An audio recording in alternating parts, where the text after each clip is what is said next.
சினிமால அடுத்தடுத்து என்ன படம் வருது அப்படின்ற அப்டேட் வருதோ இல்லையோ, ஆனா இந்த டைவர்ஸ் அப்படின்ற அப்டேட் மட்டும் கரெக்ட்டா வந்துட்டே இருக்கு. முன்னாடியெல்லாம் பொண்ணுங்க அழுத காலம் போய் இப்ப பசங்க அழுகுற காலம் வந்துருச்சு அப்படின்னு தாங்க நெனைக்கிறேன். ஏன்னா இப்ப தான் ரீசென்ட்டா நம்ம ரவி மோகன் அவர்கள் வந்து ரொம்ப கோவமா ஒரு பிரஸ் மீட் குடுத்திருந்தாரு. முக்கியமா இந்த மனுஷன இப்படி பார்த்ததே இல்லையேப்பா அப்படின்னு சொல்ற அளவுக்கு அந்த பிரஸ் மீட்ல ரொம்பவே அழுது, கத்தி எல்லாமே பண்ணியிருப்பாரு. ஏன்னா இவ்ளோ வருஷமா நான் பெரிய கொடுமையில தான் இருந்தேன் அப்படின்னு சொல்லிட்டு அவங்க மனைவி பண்ண கொடுமைகளையும், இப்போ வந்து பசங்கள கூட பார்க்க விட மாட்றாங்க அப்படின்னு சொல்லிட்டு நெறைய விஷயங்கள் சொல்லியிருந்தாரு. முக்கியமா பிளாக் மேஜிக் பண்றாங்க. நான் கொஞ்ச நாள்ல வந்து ரத்த வாந்தியெல்லாம் எடுத்துட்டு இருக்கேன் அப்படின்னு சொல்லிட்டு, பார்க்கவே அந்த மனுஷன பார்க்குறப்ப எல்லாத்துக்குமே பாவமா தான் இருந்துச்சு. அத தொடர்ந்து நெறைய பேர் ரவிமோகனுக்கு ஆதரவும் தெரிவிச்சுட்டு இருந்தாங்க. ஏன்னா இத்தன வருஷமா அவர் எந்த அளவுக்கு கொடுமையெல்லாம் அனுபவிச்சிருந்தா, இப்ப இவ்ளோ வந்து அழுதுட்டு இந்த அளவுக்கு வந்து எமோஷனல் ஆயி பேசியிருப்பாரு அப்படின்னு சொல்லிட்டு நெறைய பேர் வந்து ஆதரவு தெரிவிச்சுட்டு இருந்தாங்க. இப்ப அடுத்ததா டைரக்டர் சிறுத்தை சிவா அவர்களோட தம்பியான பாலா அவர்களும் வந்து அந்த மாரி தான் ஒரு வீடியோ வெளியிட்டிருக்காரு. அந்த வீடியோ இப்ப சோஷியல் மீடியா ஃபுல்லா ரொம்ப வைரலா போயிட்டு இருக்கு. ஏன்னா நடிகர் பாலா பார்த்தீங்கன்னா, தமிழ் படங்கள் நெறைய நடிச்சிருந்தாலும், மலையாளத்துல வந்து அத விட அதிகமான படங்கள்ல கமிட் ஆயிருந்தாரு. அதனாலே இப்ப கொச்சியில தான் வந்து செட்டில் ஆகியிருக்காரு.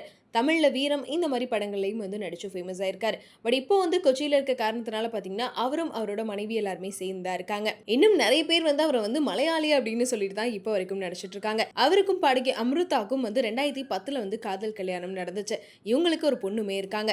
இருந்தாலுமே திருமண வாழ்க்கையில நெறைய மிஸ் அண்டர்ஸ்டாண்டிங் அப்படின்றனால வந்து அவங்கள டைவர்ஸ் பண்ணிட்டாரு. அதுக்கப்புறமா 2021ல எலிசபெத் உதயன் அப்படின்றவங்கள கல்யாணம் பண்ணிக்கிட்டாரு. ஆனா இந்த வாழ்க்கையும் அவருக்கு வந்து நீடிக்காம 2024ல வந்து இதுவும் டைவர்ஸ்ல முடிஞ்சிருச்சு. இப்பதான் 3வதா கோகிலா அப்படின்றவங்கள வந்து இவர் கல்யாணம் பண்ணியிருக்காரு. அது மட்டும் இல்லாம இப்ப ரீசென்ட்டா அவரோட முன்னாள் மனைவி பத்தின நிறைய குற்றச்சாட்டுகள வச்சு தான் இந்த ஒரு வீடியோ வெளியிட்டிருக்காரு. இந்த வீடியோல அவருமே ரொம்ப எமோஷனலா தான் பேசியிருக்காரு. என்னால வந்து சுத்தமாவே முடியல. தயவு செஞ்சு என்ன வந்து விஷம் வச்சு கொன்றுங்க அப்படின்னு சொல்லிக்கலாமே அந்த வீடியோல பேசியிருக்காரு. அது மட்டும் இல்லாம 10 வருஷமா வந்து என்ன ரொம்ப கஷ்டப்படுத்திட்டு இருக்காங்க. சட்டம் அப்படின்ற பேர்ல வந்து 10 வருஷமா ஒரு மனுஷனை எப்படி இவ்ளோ கஷ்டப்படுத்திட்டு இருப்பீங்க? என்னால அதெல்லாம் சொல்லவே முடியாது. ஏன்னா காரணம் நான் தான். நான் மட்டும் தான். நான் அத சொல்லவும் கூடாது. ஏன்னா எவ்ளோ சங்கடம் வந்தாலும் அத மனசுக்குள்ள வச்சுட்டு சிரிச்சுட்டே இருக்கணும்ல. அப்படித்தானே? ஏன்னா நான் ஆண்ல அப்படின்னு சொல்லிட்டு நிறைய விஷயங்கள் சொல்லியிருந்தாரு. முக்கியமா பார்த்தீங்கன்னா, ஊடகங்கள் அப்படின்னு எடுத்துக்கிட்டா, மீடியா நிறைய நல்ல விஷயங்கள் பண்ணாலும், நிறைய பொய்யான விஷயங்களும் வந்து சொல்லிட்டு இருக்காங்க. ஸோ இங்க சட்டம்லாம் என்ன பண்ணி மீடியா நிறைய பொய்யான விஷயங்களையும் வந்து சொல்லிட்டு இருக்காங்க. ஆனா இப்படிப்பட்ட மீடியாக்களே வந்து ஏமாத்திட்டு இருக்கக்கூடிய ஒரு நபர் இங்க கேரளால இருக்காங்க.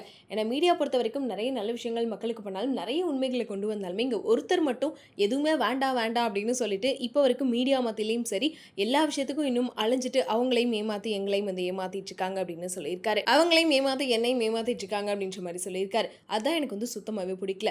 இனிமேலும் என்ன வந்து இந்த மாரி பண்ணீங்க அப்படின்னா, நான் எல்லாத்தையுமே ரொம்ப ஓப்பனா வந்து பேசிருவேன். கண்டிப்பா ஒரு பெரிய பிரஸ் மீட் வச்சு எல்லா உண்மையுமே சொல்லிருவேன். அதுக்கப்புறம் என்ன நடக்கும்னு தெரியாது. அவங்களோட முகத்திரையெல்லாம் கிழிப்பேன் அப்படின்னு சொல்லிட்டு, ரொம்ப எமோஷனலாவும், ரொம்ப கோவமாவும் பேசியிருக்காங்க. முக்கியமா எங்கள் கல்யாணம் ஆகி வந்து இந்த 10 வருஷமா நான் ரொம்ப கஷ்டப்பட்டுட்டு இருக்கேன் அப்படின்ற மாரியும் வந்து சொல்லியிருக்காரு. என்னப்பா அது இப்பதான் ரவிமோகனோட பிரச்சனையே வந்து இன்னும் முடியாம போயிட்டு இருக்கு. அதுக்குள்ள பார்த்தா நம்ம சிறுத்தை சிவாவோட தம்பி பாலாக்கும் இதே பிரச்சனையா அப்படின்னு சொல்லிட்டு இப்போ சோஷியல் மீடியால எல்லாருமே இவங்கள பத்தி தான் வந்து பேசிட்டு இருக்காங்க. ஸோ நீங்க இந்த விஷயத்த பத்தி என்ன நினைக்கிறீங்க அப்படின்றத மறக்காம கமெண்ட்ல சொல்லிருங்க.